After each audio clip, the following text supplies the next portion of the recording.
नमस्कार, मैं हूं सुप्रिया सिंह। शुरुआत करते हैं दिल्ली की 10 बड़ी खबरों की। लेकिन उससे पहले आपसे एक अपील है, अगर आपने अभी तक द भारत खबर चैनल को सब्सक्राइब नहीं किया तभी सब्सक्राइब कर लीजिए। हमारी खबरों की डेली नोटिफिकेशन पाने के लिए बेल आइकन को भी जरूर प्रेस करें।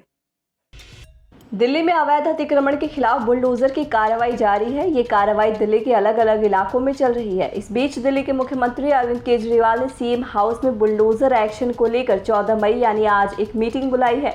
इस बैठक में पार्टी के सभी विधायक मौजूद रहेंगे। आम आदमी पार्टी की तरफ से जारी बयान में इस बात की जानकारी दी गई है। बता दें कि अतिक्रमण के खिलाफ कार्रवाई के दौरान दिल्ली में हाई वोल्टेज ड्रामा देखने को मिल रहा है। कार्रवाई का विरोध करने पहुंचे आम आदमी पार्टी के विधायक अमनतुल्ला खान को पुलिस ने गिरफ्तार कर लिया। पुलिस ने सरकारी काम में बाधा डालने के आरोप में आप विधायक को गिरफ्तार किया। हालांकि उन्हें जमानत मिल गई है। आपको बता दें, उत्तरी और दक्षिणी दिल्ली नगर निगम के प्राधिकारियों ने मंगोलपुरी में एक स्टेडियम समेत शहर के अलग अलग हिस्सों में अतिक्रमण रोधी अभियान शुरू किया। स्टेडियम में कुछ लोगों ने अवैध रूप से कब्जा जमा लिया था। एक अधिकारी ने बताया कि पश्चिमी दिल्ली के सुभाष नगर और नजफगढ़ मंडल में गोयला डेयरी इलाके में भी अभियान चलाया जाना है।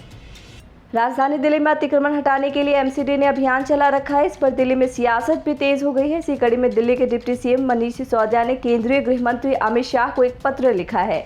एक प्रेस कॉन्फ्रेंस के दौरान उप मुख्यमंत्री ने बताया कि पत्र में अमित शाह से दिल्ली में हो रही तोड़फोड़ रोकने की गुहार लगाई गई है। उप मुख्यमंत्री ने कहा कि भाजपा ने दिल्ली में 63 लाख लोगों के घरों पर बुलडोजर चलाने का प्लान बनाया है। सिसोदिया ने यह भी आरोप लगाया कि बीजेपी का एमसीडी में कार्यकाल पूरा हो चुका है, फिर भी वो वसूली के लिए बुलडोजर लेकर घूम रही है। आम आदमी पार्टी भाजपा के बुलडोजर से वसूली करने के तरीके का विरोध करती है। इसी बीच आदेश गुप्ता ने मनीष सिसोदिया और केजरीवाल सरकार पर सवाल खड़े करते हुए कहा कि सिसोदिया जी की चिंता जायज है, क्योंकि जैसे ही बुलडोजर रोहिंग्या और बांग्लादेशियों पर चलता है तो आम आदमी पार्टी के विधायक और नेता बुलडोजर के सामने लेट जाते हैं। आम आदमी पार्टी रोहिंग्याओं की चिंता छोड़कर दिल्ली की जनता के लिए कुछ करे।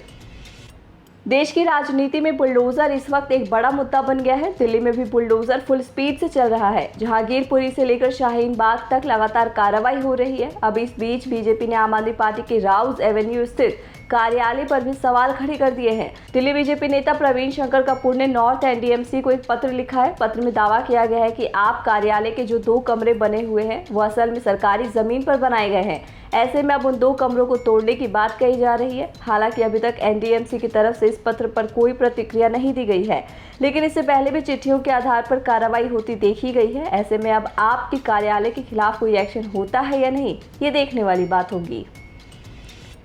आम आदमी पार्टी के एमसीडी प्रभारी दुर्गेश पाठक ने कहा कि पार्टी दिल्ली बीजेपी अध्यक्ष आदेश गुप्ता के घर बुलडोजर लेकर जाएगी। पाठक ने कहा, दिल्ली बीजेपी अध्यक्ष आदेश गुप्ता ने अपने घर और दफ्तर में अतिक्रमण किया हुआ है। हमने शिकायत की लेकिन कोई कार्रवाई नहीं हुई है। आज सुबह 11 बजे तक अगर आदेश गुप्ता के अतिक्रमण पर कार्रवाई नहीं हुई तो हम बुलडोजर लेकर जाएंगे। आम आदमी पार्टी के मुताबिक बीजेपी पूरी दिल्ली में बुलडोजर लेकर घूम रही है और लोगों के घरों को तोड़ रही है, जबकि पहला बुलडोजर आदेश गुप्ता के घर पर चलना चाहिए जिन्होंने अतिक्रमण किया हुआ है। भीषण गर्मी के बीच राजधानी दिल्ली में गहराया पानी का संकट। वजीराबाद तालाब का जलस्तर एक बार फिर गिर गया है, जिसकी वजह से भीषण गर्मी के बीच राजधानी पर एक बार फिर पानी का संकट गहराने लगा है। डिमांड अधिक होने की वजह से कई इलाकों में अभी भी पानी की समस्या बनी हुई है। डीजीपी से मिली जानकारी के अनुसार वजीराबाद तालाब का जलस्तर 671 फीट पर पहुंच गया है, जबकि मानकों के अनुसार ये करीब 674 फीट रहना चाहिए। हरियाणा की तरफ से यमुना में पानी लगातार कम छोड़े जाने की वजह से ये स्थिति पैदा हुई है। डीजीपी ने संभावना जताई है कि 13 मई की सुबह से वजीराबाद तालाब में जलस्तर सामान्य होने तक पानी की सप्लाई पर असर होगा।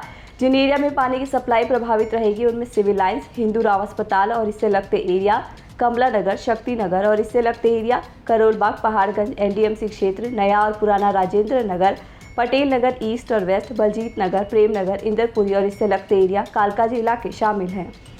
शादी का झांसा देकर 100 से ज्यादा लड़कियों से ठगी करने वाले फरहान खान को दिल्ली पुलिस ने गिरफ्तार कर लिया है। पुलिस ने फरहान के पास से BMW कार, कई ATM और सिम कार्ड बरामद किए हैं। एक महिला डॉक्टर ने अपनी शिकायत में कहा था कि उनकी मुलाकात एक शख्स से जीवन साथी पोर्टल के माध्यम से हुई थी, जिसने खुद को अविवाहित बताया था। उसने बताया कि वह एक बहुत बड़ा कारोबारी है और बिजनेस डील के बहाने 15 लाख रुपए ले लिए। इस शिकायत के बाद साइबर थाने की पुलिस ने जांच शुरू की। पुलिस ने एक पोर्टल से आरोपी के बैंक के अकाउंट से ट्रांजैक्शन, उसके प्रोफाइल ID से जानकारी हासिल करना शुरू किया तो पता चला कि इस आरोपी ने यूपी, बिहार, पश्चिम बंगाल, गुजरात, दिल्ली, पंजाब, महाराष्ट्र, उड़ीसा और कर्नाटक जैसे कई राज्यों के अलग अलग जिलों में शादी का झांसा देकर 100 से ज्यादा लड़कियों को शिकार बनाया है।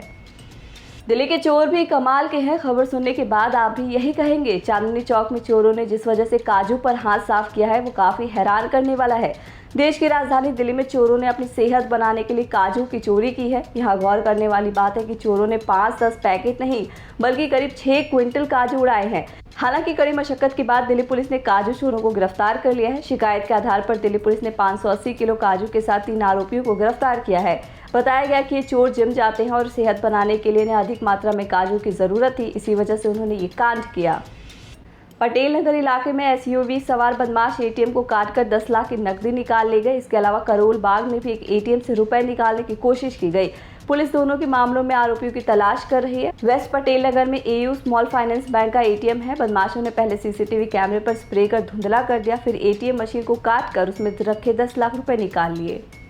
दिल्ली कैपिटल्स को झटका लगा है। सलामी बल्लेबाज पृथ्वी शॉ की टीम के अगले 2 लीग मैचों में उपलब्ध होने की संभावना नहीं है, क्योंकि कोच शेन वॉटसन ने कहा कि उन्हें पिछले 2 हफ्तों से बुखार आ रहा है। शॉ टीम के पिछले 3 मैचों में भी नहीं खेल पाए हैं और कप्तान ऋषभ पंत ने भी कहा था कि शॉ को टाइफाइड हो गया है। बता दें कि दिल्ली के लिए अंतिम 2 मुकाबले बेहद अहम है। टीम 16 मई को पंजाब किंग्स से जबकि 21 मई से मुंबई इंडियंस से भिड़ेगी। मुंबई की टीम प्लेऑफ की रेस से पहले ही बाहर हो चुकी है, जबकि पंजाब के लिए भी ये बचे मैच अहम है। दिल्ली वालों का वीकेंड गर्मी के बीच गुजरने वाला है। रविवार तक तापमान 44 डिग्री सेल्सियस तक पहुंच सकता है। मौसम विभाग ने गर्मी के लिहाज से 13 से 15 मई के बीच येलो अलर्ट घोषित किया हुआ है। इस बीच कई जगहों पर हीट वेव का असर रहेगा। बहुत जरूरी होने पर ही घर से बाहर निकलने का सुझाव एक्सपर्ट्स दे रहे हैं। वहीं 15 मई को अधिकतम तापमान बढ़कर 45 डिग्री तक पहुंच जाएगा। इसके बाद वेस्टर्न डिस्टर्बेंस के असर की वजह से गर्मी का प्रभाव कुछ कम होगा। आप देख रहे थे दिल्ली की 10 बड़ी खबरें। हमारी बाकी खबरों के अपडेट्स पाने के लिए चैनल को सब्सक्राइब कर लीजिए। नमस्कार।